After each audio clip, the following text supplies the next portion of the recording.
The planes you see behind me are made to battle, but today they soar over New Orleans, saluting to our medical professionals fighting for those with COVID-19. It's been over 14 years since Dixie Brewery has opened its doors to the city of New Orleans. Today, they welcome back their biggest fans and new ones to enjoy their new site. With fears of coronavirus spreading through our mail, should we be disinfecting it? Right now, I'm standing strategically to cover the remains of a worker killed in the Hard Rock collapse, something his family and residents are urging the city to do permanently.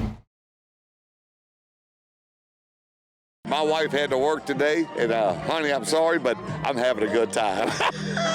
Some started their day off with a beer in hand to celebrate Dixie Brewery's first day open in New Orleans East. This is a very great thing that's going on in New Orleans at this moment. To be brewed here in New Orleans, that's the best thing about it. Everyone is here because of the beer, so what do they think? I like the voodoo, that's my favorite. I'll drink it all the time. Definitely the experimental Midnight Voodoo. It's very dark, but it's very light on the palate. You would never guess it was a stout. I would love to try this with some king cake, to be honest. It's been over 14 years since Dixie Brewery has opened its doors to the city of New Orleans. Today, they welcome back their biggest fans and new ones to enjoy their grand opening. And since it's been closed, everybody, I think, in New Orleans has been looking forward to this day, because it's been since Katrina. It's New Orleans. You had to be a fan.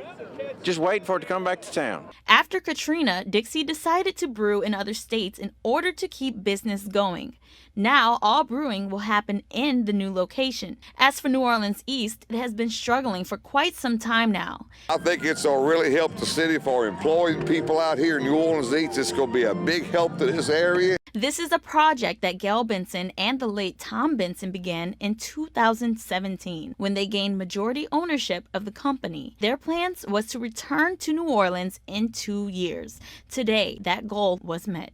Reporting from New Orleans East, Brandy Campbell. As the coronavirus spreads through Louisiana, St. John the Baptist Parish advises its residents to take precautions. Wash your hands. We cannot say this enough.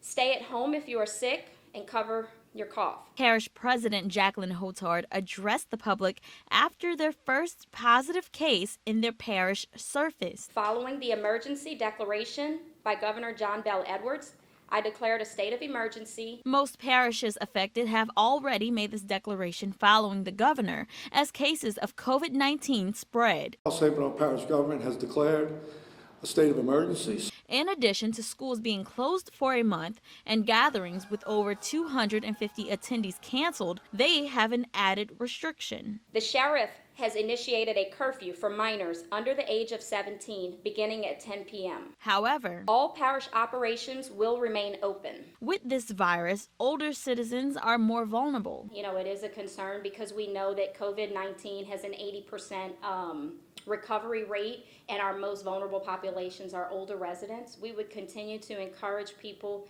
to have social distancing, especially if you are part of a more vulnerable population. In the parish, 14.2% of the residents are over 65 years old. There is no reason to panic, but we want you to continue to do your part to prevent the spread of all respiratory diseases, including COVID-19. This morning, the state reported an additional 15 cases of the coronavirus, totaling to 51, one of which originated from St. John the Baptist Parish. At this time, we do not have any details on this patient outside of the fact that they are being hospitalized in Jefferson Parish. If you are looking for a show, you have come to the wrong place. But if you are looking for a venue for productive dialogue on topics related to the Hard Rock collapse, this is where you will find it. A unanimous vote by the City Council paved way for a new special committee to investigate what went wrong with the Hard Rock Hotel. Councilman Jason Williams was emotional as he spoke about the city belonging to the New Orleanians. This development might be privately owned, but the New Orleans skyline that it has destroyed certainly belongs to us all. The 2 workers still trapped inside of the building is a major focus for the committee. We owe it to these families to bring them to closure as quickly as possible. Mayor Cantrell did not approve of the hearing and put out a statement saying that her staff will not attend. This is just about ensuring that the investigations that are ongoing, that are thorough, that are completed, and are not sidetracked. It is this city council's role under the city charter to have this level of involvement.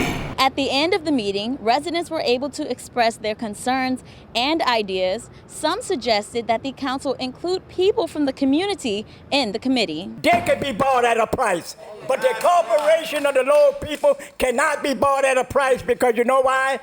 They got to live through those crises. The council now has authority to look into all aspects of the Hard Rock Hotel collapse, and New Orleanians have a chance for their voices to be heard. We talk about the bodies.